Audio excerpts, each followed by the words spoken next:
Now, Kevin, what have you seen from your team in the last couple of days to make sure that what happened the other night stays as a one-game deal and doesn't continue to perpetuate? We have Sunday off during this week, and then we really the first time we got together was yesterday, and with the team meeting, and it was really about, as you know, what Mondays are about with us. It's that meeting's called The Truth, and the things that are said in there are things that are critical of everybody during the day, and with coaches on Sunday, with myself, and then being able to look at those areas, the critical errors, some things that didn't go right, and fix them. And for the most part, this whole year, going along every week is about not letting the same mistake happen again, and correcting mistakes. Saturday, I thought that just to go further with your question, I thought that we had a real execution problem. And you look how the game starts. Somebody asked me, well, we started flat. We didn't have. I don't agree with that. I think you don't start the game by creating a turnover. And we missed 2 touchdowns right off the bat, and decided that we were going to take the ball deep. And then we stalled out offensively. We did not play well offensively, so it made it a very, very difficult game. And then just in the statistics, we lost the turnover battle, and really that's 21 points off of turnovers. And when we got the turnover early, we didn't convert and get points. So that's where you get to that to where we were at the end of the game. So that hasn't been us, to answer your question, Gabe. We've done very well in the turnover battle. We've played close games because of that, and have been able to finish games because of that. I thought the effort was, again, excellent. I thought the execution was poor, and particularly offensively. I thought special teams-wise, we actually played pretty well special teams-wise, with coverage, except for the one that got out maybe 30 yards on a return. But I thought across the board with coverage, with blocking another punt, it's another one of those deals. We get our hand on a punt, and it's his longest punt of the day. It rolls another 30 yards. So, but all that being said, the effort's there. I thought from beginning to the end, I thought our execution was extremely poor, particularly offensively. To the left, Cease.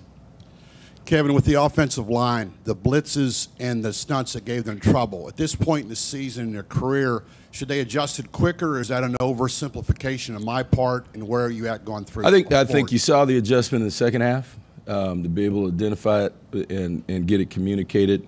We'd like to be able to. We had 22 plays in the first half.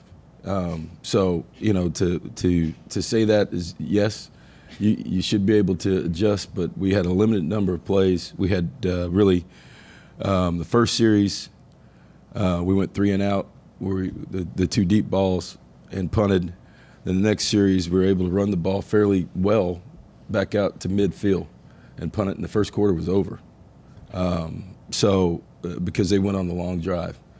But yes, we'd like to. We're adjusting. I know sometimes it doesn't look like it, but we're adjusting in between every series, and there's a communication between every series with our players about what's going on. Obviously, they did some different things in that game, particularly in the first and second quarter, that we were able to handle a little bit better in the second half. But we really had a limited number of plays going through the first half. On the aisle here, up front, Brent.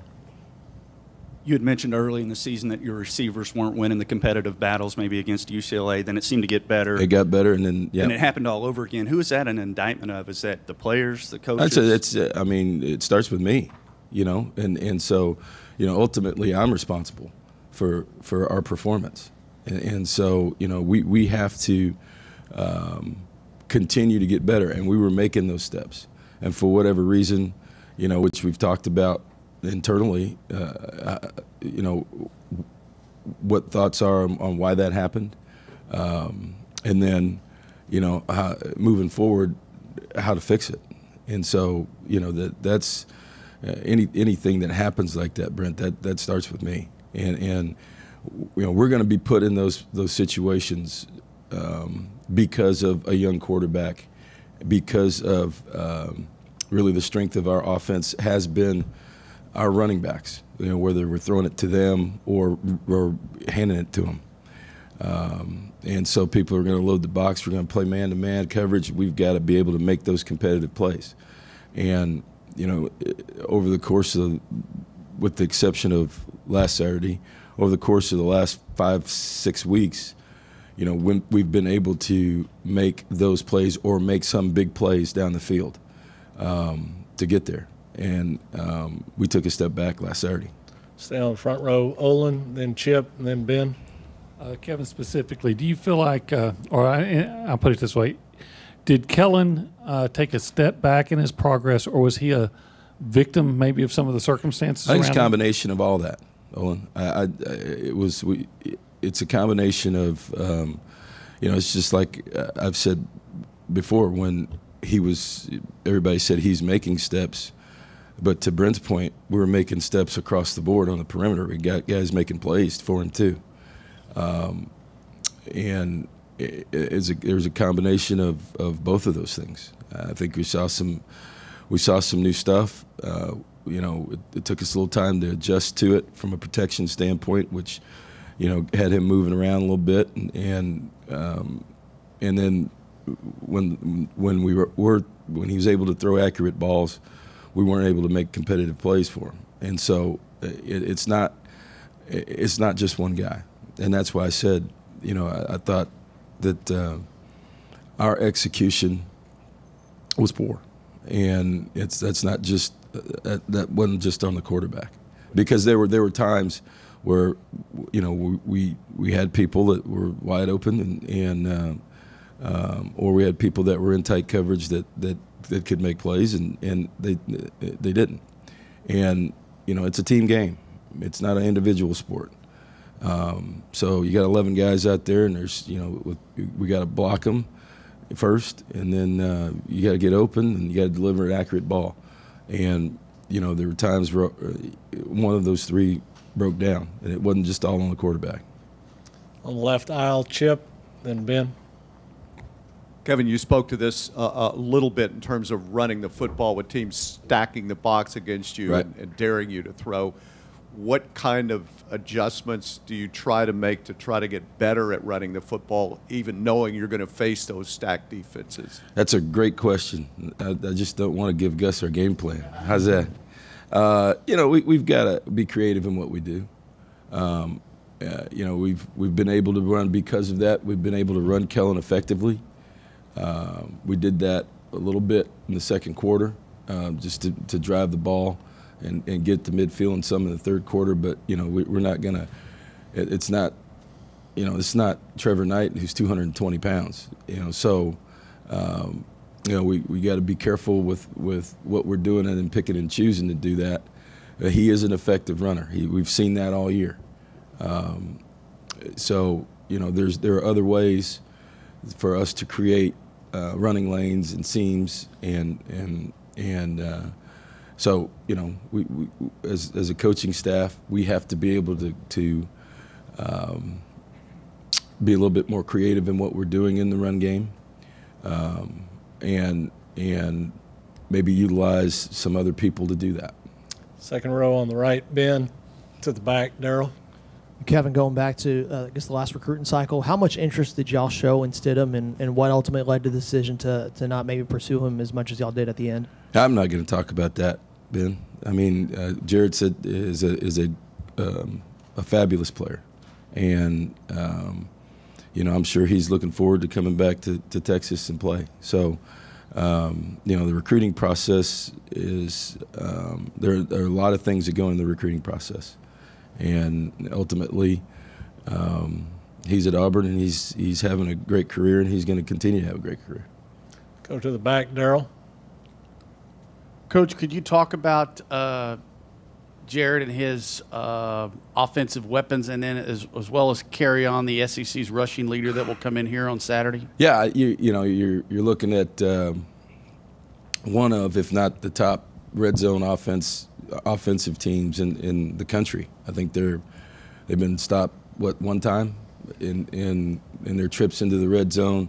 It's a combination of a quarterback that's playing well, a combination of a running back that's leading the league in touchdown runs, and a combination also to add with that a kicker who's one of the best kickers in the country in Carlson. So, they get in the red zone. I guess the key is to keep them out of the red zone because that's why they're leading the country.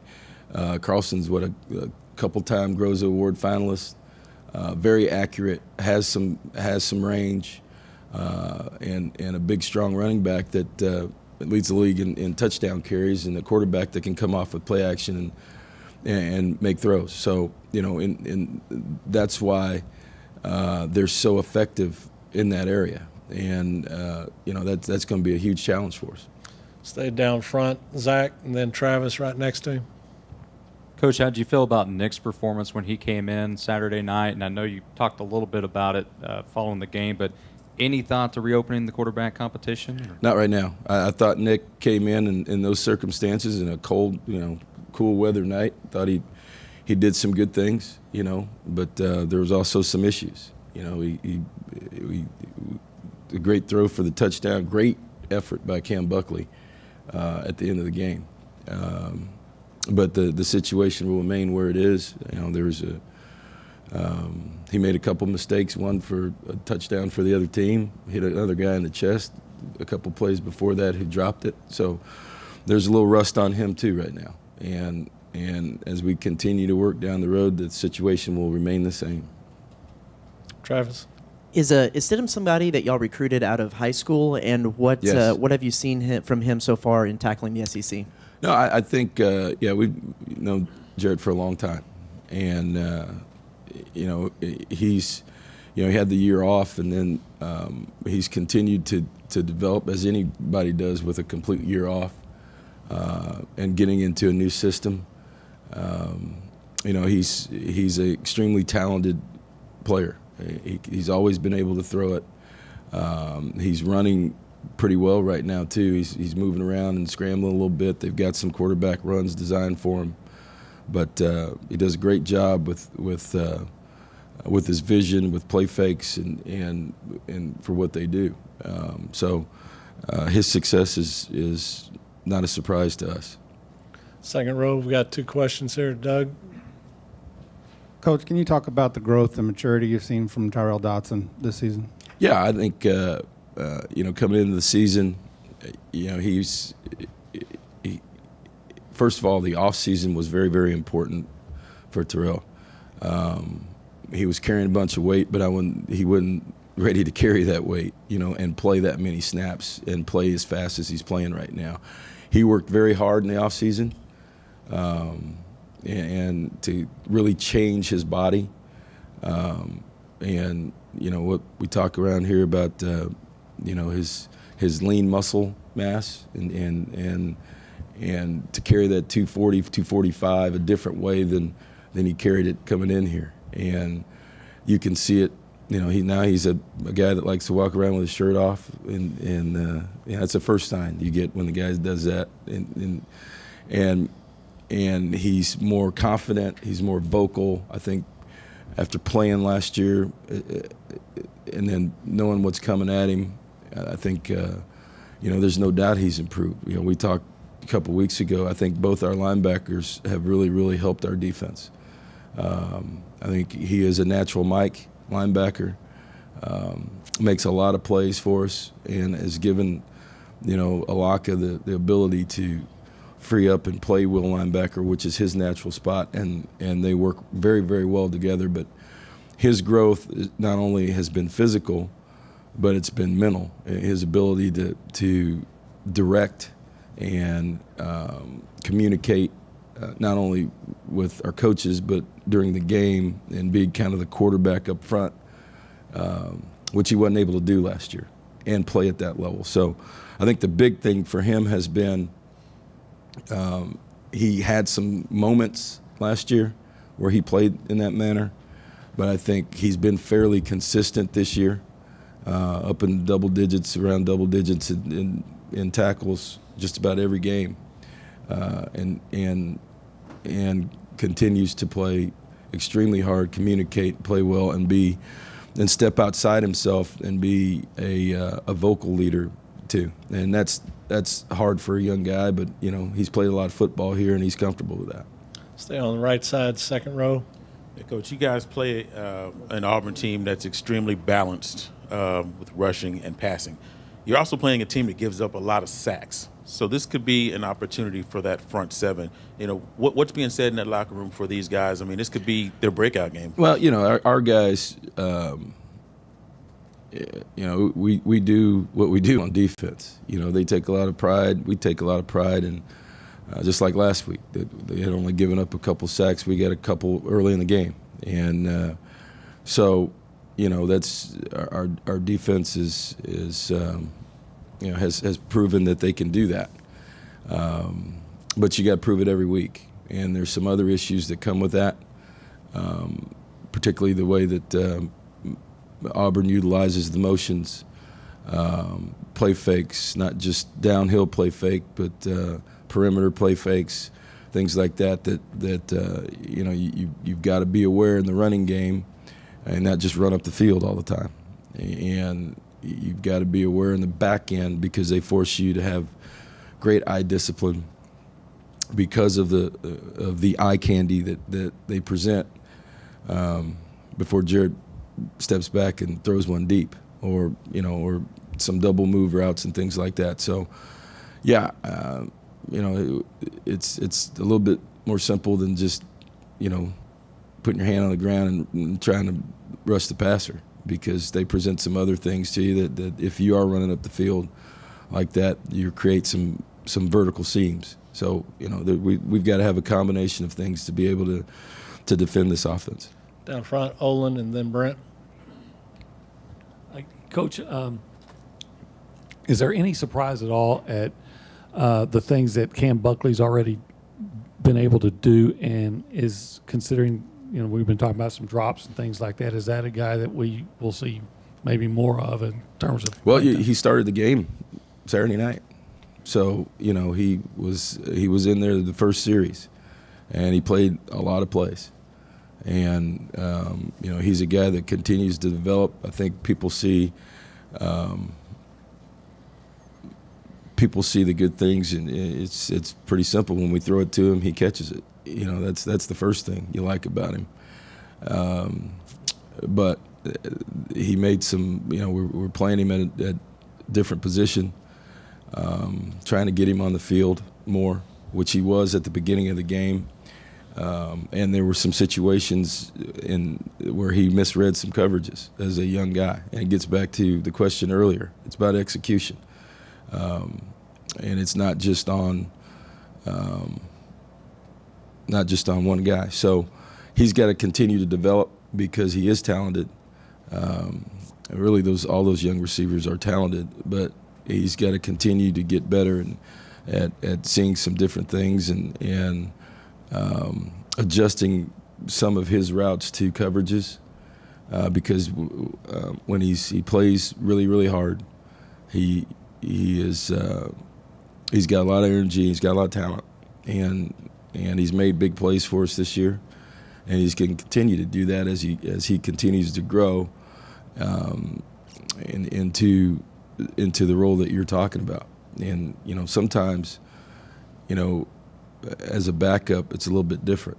When you just come in and you play a couple snaps and here comes the ball, I catch it. He had really a week and a half to look at, I'm starting this game. And sometimes that can have a little different effect on a guy. But he'll settle down because he's a good player and he'll be fine. His attitude's great. He wasn't happy with his performance Saturday.